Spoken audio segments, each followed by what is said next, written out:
Right, so this is episode is week 4, or this part of week 4 um, uh, of the plan for 2022, which is around trying to get the welding done. And so I estimated it would take 1 to 2 weeks to do the front floor pan, the driver floor pan, but I always underestimate, so I doubled that to 2 to 4. We're on week 4. We've got a bit of time left in week 4 after this, but we'll see how we get on. So in this episode, we finish off the front of that floor pan and we start cutting up a bit of the back, but we actually have to fix a support underneath the car first. So that's what we're going to do in this episode.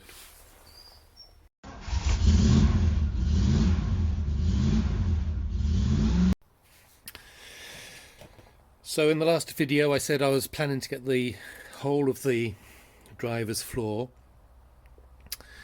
done in 4 weeks. Well, in 2 actually was my target. But I would give myself 4 because I always underestimate these things. I then have taken 2 weeks off, so I'm starting now my 4th week. I'm nowhere near finishing, so I think we'll be behind schedule for a while yet, but that's fine. So last video we put this in place, and then I said, but I've not my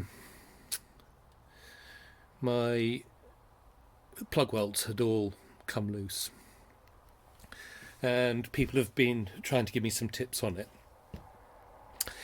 So the 3 key things that people have been saying are: 1, hotter. Well, I've had my welder at the maximum value, so I don't think it's heat that is the issue. 2, they've said turn up the gas. Now, I in fact did start a welding course just before COVID came out. I didn't complete it because the welding, because of COVID, they stopped doing the classes. But I'd done about 5 weeks of it, of 3 hours a week.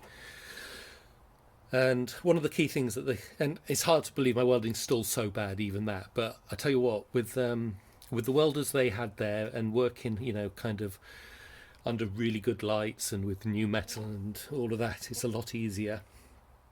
And with the quality of their welders and things like that. But one of the key things they said is you don't need to. You just need to have the gas at the right level, and you need to turn it up if it's windy or something like that to keep the shroud. But if you're in still environments, then it's there's only a bit of there's kind of whatever's recommended for your machine use, and that's what I'm doing. So I don't think it's the gas that's an issue. And I guess wire speed might be a bit of an issue in that I'm not getting enough through. But I think my key issue here was, 2. And the third thing people have said is bigger holes. Okay, so that leads me to where I think I've gone wrong here is I didn't do the holes big enough, so I didn't get enough weld down to get it fixed. And then in welding around the edge and doing it all too quickly, I've managed to make it kind of shrink and warp a bit, and that's then pulled it away, and so it now doesn't mat nice and tightly against the surface. So what I'm going to do today to try to fix some of this is I'm going to effectively go in around hammering and all of the bits kind of where I've got holes, so along here, and trying to stretch the metal out so that it is flat against the surface on the other side. And I shall slowly work around doing that, and if I've got that then done, then I'm going to drill out slightly bigger holes, then give it another go. So that's the plan. There is a expression which I can't quite remember about a poor workman blames his tools. And I know I'm not very good at this, and I'm learning all the time. So me blaming my tools because actually the stuff that I had in when I was doing the course were much better is to be expected. So what did I do here? This all fits now. It needs prettying up and grinding down again, and then holes filling in. But it is now securely welded in the plug welds as well as along most of the side. Okay. And what I did is I drilled out plug welds to do again. I whacked it all down hard and everything, and had a go at it with my welder on max and all of that kind of stuff. And a few of them held, and then they popped loose as I tried to whack the next bit into place. And I did that twice, and I was getting really irritated, as you can imagine. And then I thought, right, I'm going to have one more go, but I'm going to use a different welder.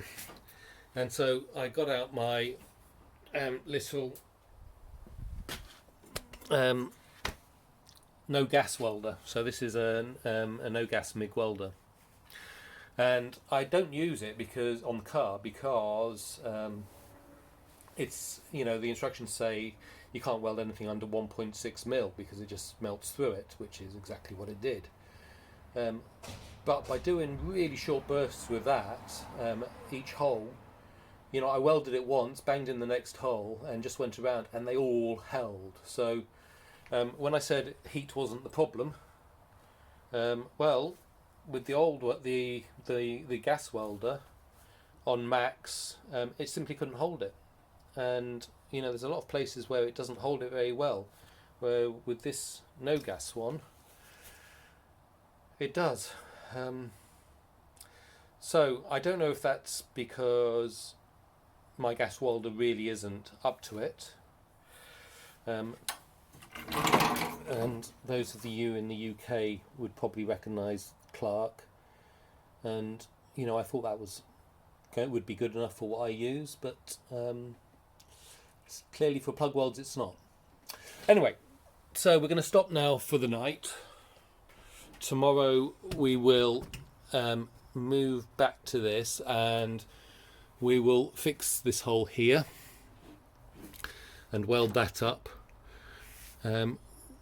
We might try to get to this bit and the flange, and we will go around the side and make sure that's all nice and secure. There's one or two places where it looks like it's loose, for example just here. Okay, it looks like it's pointing up, but actually it's well welded in place there. Because what I did was I used the no gas welder and effectively welded through the one onto the other. But I need to go around and make sure that's all okay. I'll fill in the holes, I'll grind it down, I'll get it looking reasonable. And then if I've got time, I'm going to go underneath and I'm going to weld around all the sides there as well. And that probably means trimming it down on the underside as well. Because I don't want, you know, sort of that much overlap. I just want that much overlap. So that's the plan over the next couple of days. Okay, so it's welded in place now. It's firm. It's been welded on both sides. I have been working around finding any pinholes I can and welding over those, and they need to be ground down a bit now, so there's some grinding to do still.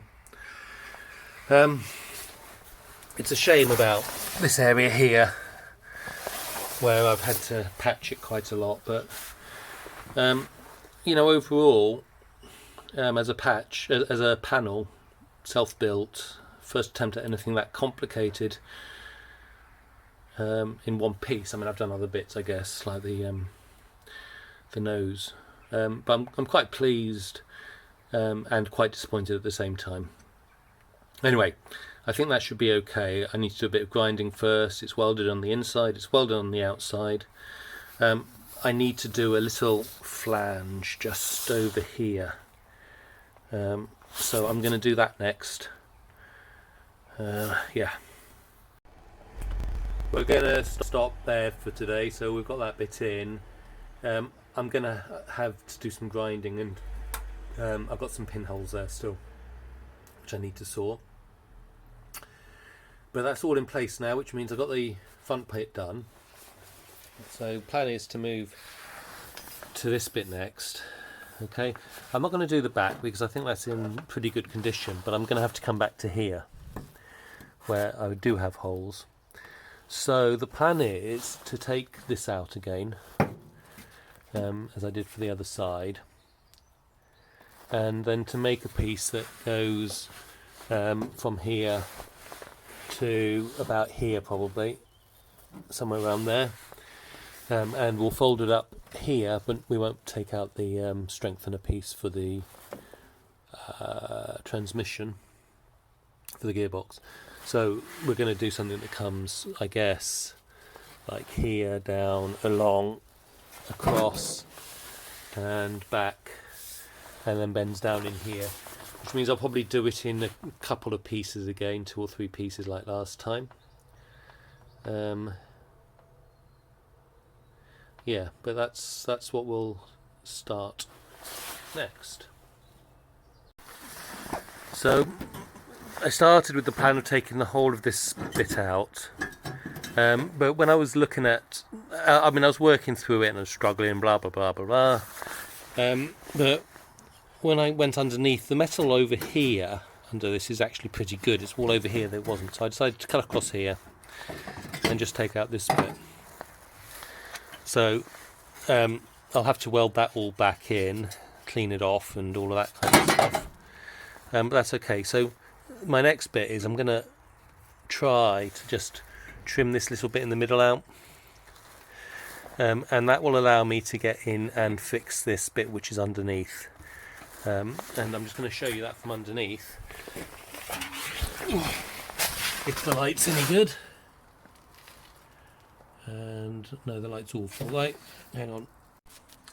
Okay, we have some light here now, and you can see this hand, how badly rusted this is. So I didn't want to try to tackle this from underneath, so I'm going to do it from above. We'll clean it out on the inside, and I don't know if I'll do this kind of lip thing or not, but we'll strengthen that up again, and I want to do that before I progress with the floor. Just take my needle scaler to this, and it's in worse condition than I thought. So we've got holes up at the side here and here, and this is broken in terms of the connection across as well. So yeah, it's really not in great condition. I think I'll have to get underneath and clean it off and see how much there are holes up and around, and I'll look to making a well, I can, effectively I can make it flat, get the holes in the right place, and then try to bang out a little indent, and then I can fold it up at the sides if I've got it roughly right. So I think that's what we'll have to try to do now. Just a bit more than I was expecting or hoping. So I'm trying to make up a patch now for this piece here, and this is made out of 16 gauge metal, which is where I've got to so far. So I started with a long flat piece. I folded down one side, and so that I had one side measured off. I then cut off some metal from the end of that side, and folded down the other side so that I had the two ends to it. I then worked out roughly what that flange is, or lip, and I put a couple of cuts in there and bent that down, and then cut this off from the other end. So I now have a piece that more or less, let's see if I can get my hands in the right order to do this.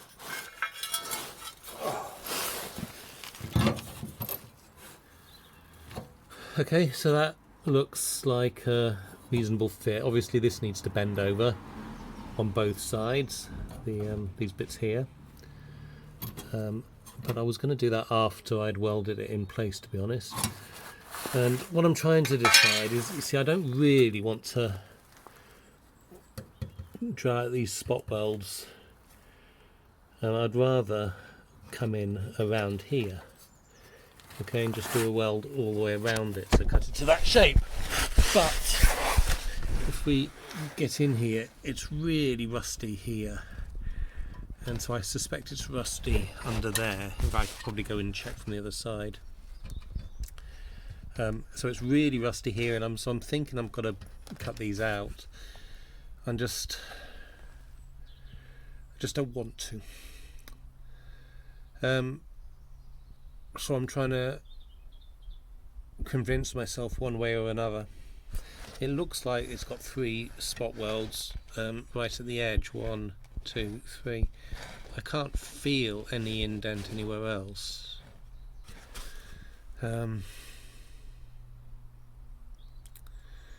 I just can't decide, because you know, if I do that, and then I have to bend this out of place, and then I have to weld the new piece in, then I'm going to have to grind it right down. I'm going to have to do a better job than I always do, and it just worries me that I won't be able to.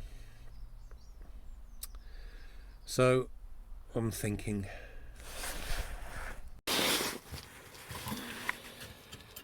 I've cut out the middle, and I've cut this so that it fits around, and that goes in quite nicely. So then I've done a notch in here and a notch in here so that I can get that metal out of the way, and I've marked it. I'm trying to decide now if I'm going to cut and butt it, button cut, whichever way round it is, so fit it in place and then try to take the, go around cutting it, or if I'm going to try to cut it out and then weld it in place. And I can't quite decide the best way to do it. I think I'm going to cut it.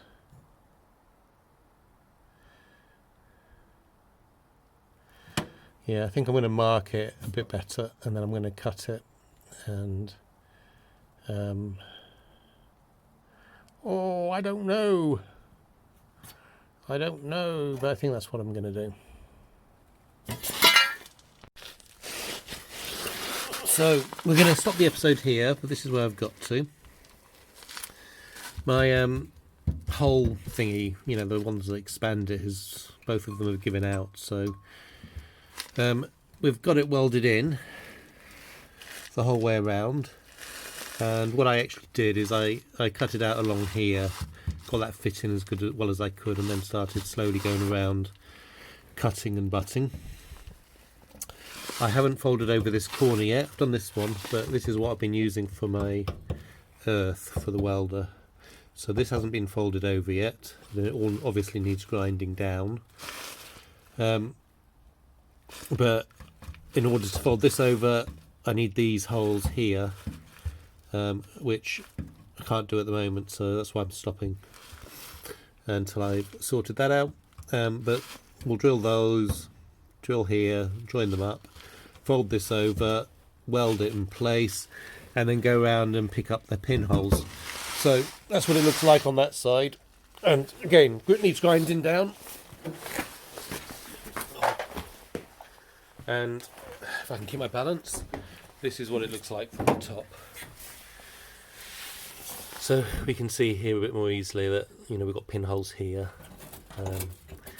That's just rubbish, and we've got a bit of a hole here still, and we've got a gap here. So all that very careful trimming that I did, I ended up making it too big,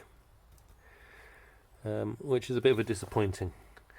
But it's okay. I mean, that's I don't think too bad, to be honest. And that bit has been worrying me, so I'm going to have to sort this out and do the pinholes and that, and then we'll be done. But that's it. That's it for me for this episode. Please like, subscribe, comment, and in the next episode we'll continue on that support structure, and then we will move on to putting in the rear of that floor pan, and hopefully I'll get a chance to do that over this weekend coming.